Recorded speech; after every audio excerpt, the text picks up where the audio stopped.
आपका डिक्टेशन शुरू होगा 5 सेकंड के बाद।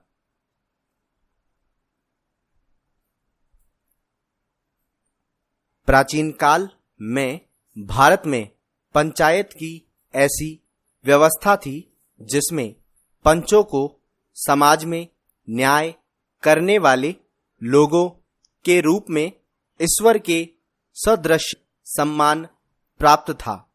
पूर्व काल में स्थानीय प्रशासन, शांति व्यवस्था एवं ग्राम विकास में ग्राम पंचायतों की महत्वपूर्ण भूमिका होती थी।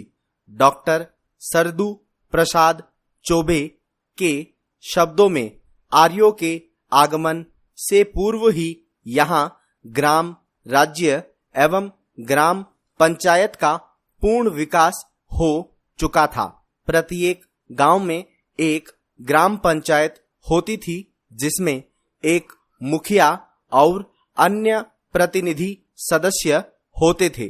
स्वतंत्रता प्राप्ति के पश्चात भी इनकी प्रासंगिकता बनी रही, इसलिए भारत में पंचायती राज व्यवस्था को संवैधानिक रूप से लागू किया गया है तथा पंचायती राज व्यवस्था के सुचारू रूप से कार्यान्वयन एवं ग्रामीण विकास की आवश्यकता को देखते हुए भारत सरकार के अंतर्गत पंचायती राज मंत्रालय के रूप में एक अलग मंत्रालय की स्थापना भी की गई है। भारत में ग्राम पंचायतों का अस्तित्व वैदिक काल से ही रहा है। उल्लेखनीय है कि उस समय ग्राम पंचायत 5 प्रशासनिक इकाइयों में से एक थी। ग्राम के मुखिया को ग्रामीणी कहा जाता था। वैदिक काल के बाद भारत में प्रशासनिक इकाई के रूप में ग्राम पंचायत का अस्तित्व मुगल काल तक रहा, किंतु ब्रिटिश काल में पंचायत व्यवस्था छिन्न भिन्न हो गई। अंग्रेज चाहते थे कि प्रशासन से संबंधित कार्य यथासंभव उनके कर्मचारियों के हाथों में रहे। इसके परिणाम स्वरूप स्थानीय स्वशासन व्यवस्था अथवा ग्राम पंचायत का अस्तित्व धीरे धीरे समाप्त होने लगा। लेकिन प्रशासनिक स्तर को छोड़कर सामाजिक स्तर पर प्रत्येक जाति अथवा वर्ग में अपनी अलग अलग पंचायतें बनी रही, जो सामाजिक जीवन को नियंत्रित करती थी। पंचायत की व्यवस्था एवं नियमों का उल्लंघन करने वाले को कठोर दंड दिया जाता था। फिर परिस्थितियों को देखते हुए अंग्रेजी सरकार ने भारत सरकार के अधिनियम 1919 के अंतर्गत प्रांतीय सरकारों को कुछ अधिकार दिए, जिसके फलस्वरूप वर्ष 1920 के आसपास सभी प्रांतों में पंचायतों का निर्माण कर उन्हें सीमित अधिकार दिए गए। उस समय ग्राम पंचायत जन स्वास्थ्य, स्वच्छता, चिकित्सा, जल निकास, सड़कों, कुओं आदि की देखभाल करती थी। इसके अतिरिक्त उन्हें सरकार द्वारा न्याय संबंधी कुछ अधिकार भी प्राप्त थे, किंतु इन सब के बावजूद ब्रिटिश काल में ग्रामों में धरातलीय स्तर पर पंचायती व्यवस्था प्रभावहीन ही रही। वर्ष 1947 में मिली स्वतंत्रता के बाद पंचायती राज व्यवस्था लागू करने के प्रयास तेज हो गए। भारतीय संविधान में पंचायतों के गठन के लिए प्रावधान किया गया।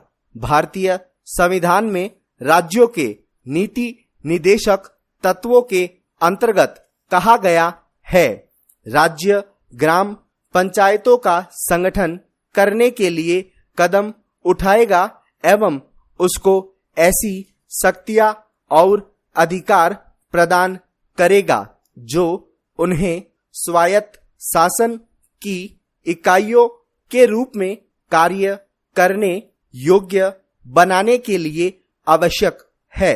ग्रामीण विकास के लिए एक सुनियोजित कार्यक्रम एवं व्यवस्था पर विचार विमर्श करने के लिए भारत सरकार ने बलवंत राय मेहता की अध्यक्षता में जनवरी 1957 में एक समिति का गठन किया। बलवंत राय मेहता समिति ने अपनी संस्तुतियां नवंबर 1957 में सरकार को सौंपी। प्रजातांत्रिक विकेंद्रीकरण के प्रस्तावों को स्वीकार करते हुए राज्यों से इसे कार्यान्वित करने को कहा। इसका शुभारंभ जवाहरलाल नेहरू द्वारा राजस्थान के नागौर जिले में किया गया। चेंज अधिक अधिकार एवं सुविधाओं के नाम पर अब तक कई राज्यों का विभाजन या पुनर्गठन हो चुका है, जैसे उत्तर प्रदेश से उत्तराखंड, बिहार से झारखंड, मध्य प्रदेश से छत्तीसगढ़ इत्यादि। हाल ही में तेलंगाना को अलग राज्य की स्वीकृति मिलने से पश्चिम बंगाल से गोरखालैंड, बिहार से मिथिलांचल इत्यादि क्षेत्रों को भी राज्यों के रूप में अलग करने की मांगे जोर पकड़ती जा रही है। गौरतलब है कि बार बार नए राज्यों के गठन से देश की एकरूपता एवं अखंडता पर नकारात्मक प्रभाव पड़ता है और क्षेत्रवाद प्रबल होता जाता है।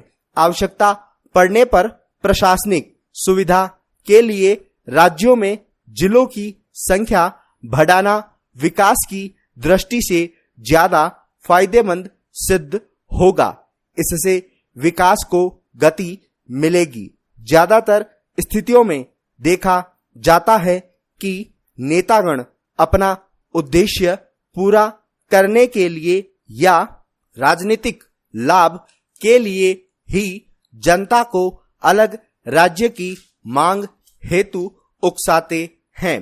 प्राय नए राज्यों के गठन की मांग केवल विकास का हवाला दिया जाता है, किंतु राज्यों के पुनर्गठन से यदि विकास को गति मिलती तो इसका उदाहरण हमें अब तक कई बार मिल चुका होता। अब तक कोई भी ऐसा नया राज्य सामने नहीं आया है जिसकी विकास दर में अभूतपूर्व वृद्धि दर्ज की गई हो। अतः हमें देश का विकास करना है और इसकी अखंडता को अक्षुण्ण बनाए रखना है, तो हमें नए राज्यों का नहीं बल्कि विकास की नीतियों का पुनर्गठन करना होगा। इस तरह यह स्पष्ट है कि भाषा क्षेत्र या विकास का हवाला देकर नए राज्यों की मांग करना और क्षेत्रवाद की समस्या को जन्म देना सर्वथा अनुचित है।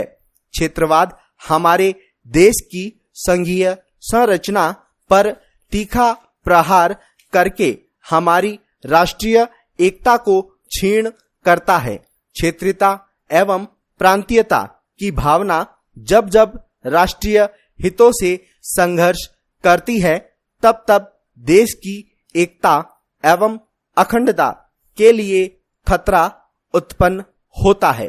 पिछले एक दशक के दौरान इन सब कारणों से एशिया के अनेक देशों में विखंडन हो चुका है।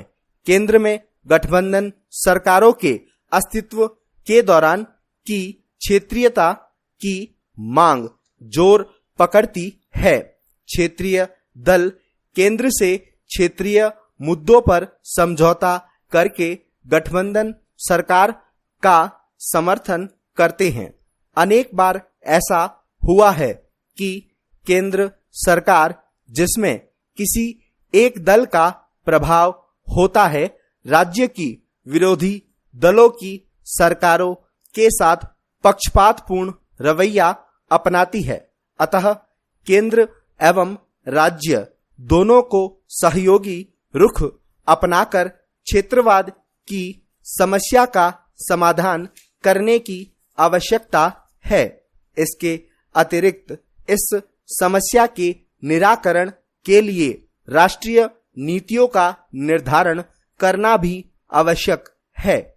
साथ ही प्रत्येक क्षेत्र के आधारभूत ढांचे का विकास कर राजनेताओं के राजनीतिक स्वार्थ पर प्रतिबंध लगाना तथा जनसामान्य को शिक्षित बनाकर उसमें विश्व बंधुत्व की भावना जगाना भी जरूरी है।